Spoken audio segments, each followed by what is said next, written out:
వాయవ్య బంగాళాఖాతంలో అల్పపీడనం ఏర్పడింది. ఇది రాబోయే 24 గంటల్లో అదే ప్రాంతంలో మరింత బలపడే అవకాశం ఉందని భారత వాతావరణ విభాగం పేర్కొంది.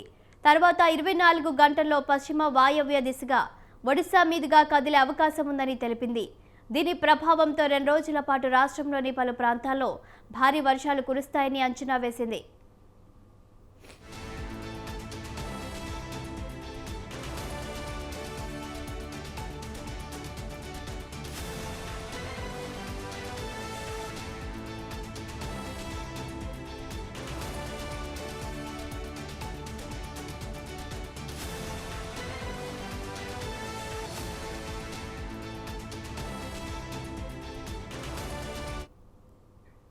శ్రీకాకుళం, పార్వతీపురం మన్యం, అల్లూరి సీతారామరాజు జిల్లాల్లో కొన్ని ప్రాంతాల్లో ఓ మోస్తరు నుంచి భారీ వర్షాలు, మిగిలిన జిల్లాల్లో తేలికపాటి నుంచి ఓ మోస్తరు వానలు కురవచ్చని అమరావతి వాతావరణ కేంద్రం, విపత్తుల నిర్వహణ సంస్థలు పేర్కొన్నాయి.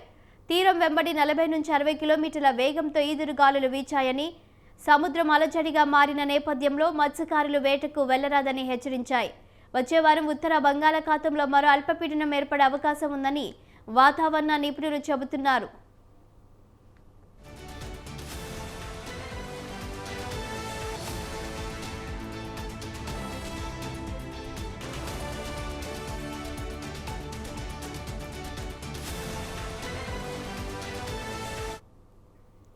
కోస్తా జిల్లాలో భారీ నుంచి అతి భారీ వర్షాలు కురిసే అవకాశం ఉందని తొలుత వాతావరణ శాఖ అంచనా వేసింది. ప్రజలు, అధికారులు అప్రమత్తంగా ఉండాలని ఆరెంజ్ అలర్ట్ జారీ చేసింది. అయితే శ్రీకాకుళం జిల్లాలో మినహా ఎక్కడా భారీ వర్షాలు కురవలేదు. కర్నూలు, విజయనగరం, పార్వతీపురం మన్యం తదితర జిల్లాల్లో తేలికపాటి నుంచి ఓ మోస్తారు వర్షాలు కురిశాయి.